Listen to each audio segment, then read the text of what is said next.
All right, what's up, everybody? I was gonna talk about the McGregor and Mayweather fight today, but yesterday was insane, bro. Insane. I'm gonna have to actually make two videos to cover both the news that were leaked. But let's talk about Kyrie and going to the Celtics.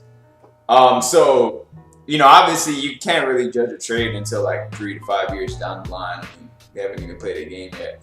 But I think the Cavaliers won this trade. I mean, Kyrie, I do think he is better than Isaiah Thomas, and he is younger, but it's not that big of a difference to have to include Crowder, Zizic, and the Brooklyn pick. That was the one that was really like whoa to me. But I don't know what's up with the Celtics right now, man. Like, I get it. They theoretically speaking, they did upgrade.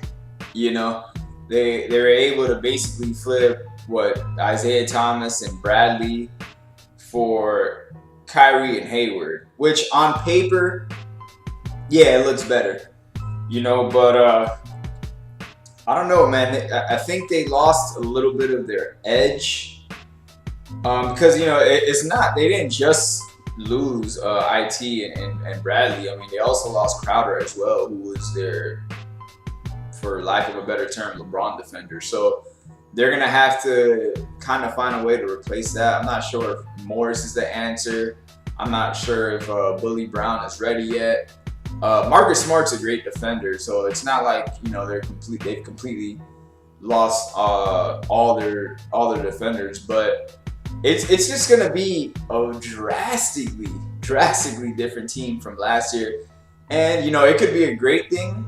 Obviously, I think if the pieces that they got pan out the way that most of us expect them to be, it's gonna be a great thing, but it could end up being really disastrous as well. And me personally, just seeing where the Celtics were last year, and especially like compared to the rest of the East, I would have. I don't.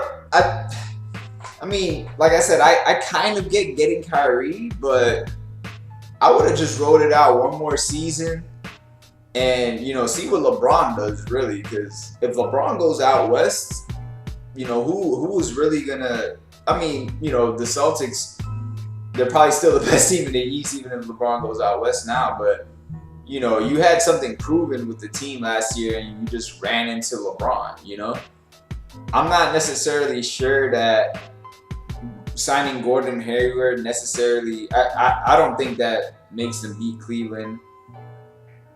I don't know if this trade is just really hard to gauge day one because I'm a huge Kyrie Irving fan, by the way. I think he's a great player. I think he's phenomenal. But like, I don't know. Did you really get enough back for all that you traded? And another thing that's crazy to me too is like you could have had Boogie, you could have had Jimmy Butler, Paul George, a whole bunch of players throughout these years, really, with these picks, and you hoarded them to get Kyrie Irving. I don't know, it just seems a little weird to me. But hey, Danny Ainge has made great moves before, so he probably knows something that we don't.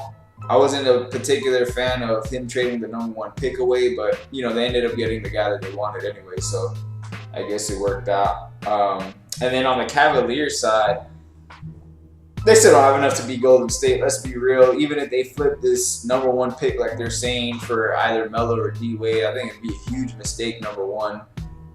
The Cavaliers, I mean, they're playing for second place now. Let's keep it 100. You know what I'm saying? Barring injury, they're not going to beat Golden State in the series.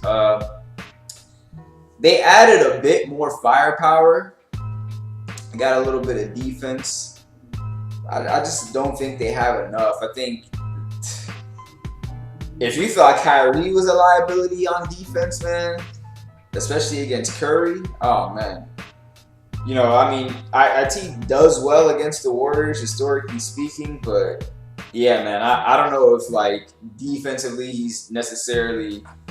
He might be a weaker option than Kyrie over a 7-game series, so we'll have to see about that. Crowder was a great pickup. Crowder, he makes sense just because, like I said, they're competing against the Warriors, and now you got an extra body to throw at KD. And, you know, you can make LeBron play against or guard against Draymond Green and kind of let him just chill on defense. Not trying to say Draymond Green's a bum or anything, but it's obviously a lot harder to guard KD. You know what I'm saying? So I think that was good. Both guys could shoot rather well from the perimeter, so they didn't lose too much on that. And, you know, the Cavaliers, bro, honestly, in this last month, they kind of turned around their offseason a bit because it wasn't looking great at first. And then Kyrie was out here demanding trades. But, you know, Rose was a great pickup, especially in the backup role that he was going to play even if Kyrie was there. The trade with Boston, I mean, they got a little bit more depth there, you know. We're going to have to see what happens with Zizic because who knows, man. That guy might be good. You know what I'm saying? He might be something. He might be Darko. So we'll have to see what happens there. And then if I were the Cavaliers, man, there is no fucking way I'm trading that Brooklyn pick. I'm sorry. Unless Brooklyn comes out and it's like, all right, maybe they could steal like 8th seed in the East. There's no way. There's no way I'm doing it. Especially, you know, you got the whole LeBron situation. He's kind of looming over them now. Like, hey, motherfuckers, I'm still here. So, you know, we're gonna still try to win, but I might still bounce next year. So that's gonna be an interesting dynamic throughout the season. I definitely. You know how the media is. If the Cavaliers even go on a 3-game winning streak, they're going to definitely talk about some dumb shit. LeBron's forcing a trade on somebody. Who knows? But they're going to have an interesting season this year because that dynamic in Cleveland's just kind of wild right now, man. It's really wild, bro. And we'll have to see, man. I don't think either the Celtics or the Cavs are done before the season. I think they're still going to add somebody else. The Cavs, I think, are going to add a guy of like a Melo or D-Wade caliber. I definitely think that's on the horizon. They might add both. They might add another guy who's kind of on their same level. And then I think the Celtics, I know the Celtics, they want to go with this positionless basketball thing, but I don't know, man. You're not beating the Warriors at their own game. Another thing about the Celtics too, bro. If you look at their 3 position, or what's traditionally known as small forward, I know Brad Stevens says he only believes in 3 positions, but what's traditionally known as small forward, that's a logjam right there, which is why Crowder got traded. But I could see Gordon Hayward getting moved within the next year. It really depends on Bully's and Tatum's development. But I think with this Kyrie move, and then you still got Tatum, Gordon Hayward is kind of redundant. Am I right or wrong? So, you know, I could definitely see them unloading Gordon Hayward on somebody. Gordon Hayward is no slouch. You know what I'm saying? The guy's a bona fide all-star. He could play with the best of them. I don't know if he moves the needle that much for Boston. Like, I don't want to say that was a lateral move for them because obviously they added someone in free agency. But it wasn't, you know, it's not like KD or anything, but it's nothing that made me say, okay, Boston's going to the finals now. You know what I'm saying?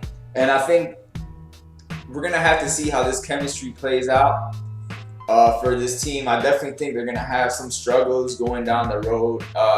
If they don't, it's because Coach Stevens is a hell of a fucking coach. But, yeah, I mean, it's going to be interesting to see how this plays out, man. I know they're going to keep fielding offers left and right throughout the season for all these players they got.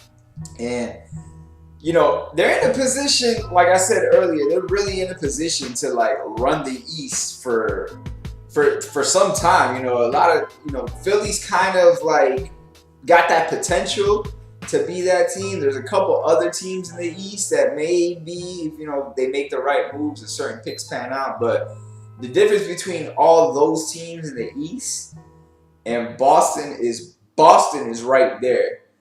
They just have the LeBron obstacle to really get through. But that obstacle might not be there next year. So by default, they're going to be the best team in the East. You know what I'm saying? And then to the Cavaliers, like I said, they're pretty much, if they keep LeBron, what they're telling me is, yo, fuck it. He might leave next year, but we're gonna ride out this last year window that we have to win a championship. I think it would make sense ultimately for them because the Cavaliers are not necessarily a free agent destination. You know what I'm saying? And to really be like, all right, we're just gonna rely on the draft again. I mean, they struck lucky in so many lotteries. Like, I don't see it happening for them too much past now. So, we're going to have to see. It's going to be an interesting season. And NBA some bastards for making that game opening night, huh? But yeah, man, other than that, I should have another video up later today. You already know I'm going to be talking about the John Jones situation. I'm really disappointed in that, but I'll get into that more in that video, all right? Other than that, y'all take care. Don't listen too much to these NBA rumors. They're going to drive your fucking head crazy, all right, man? Other than that, peace.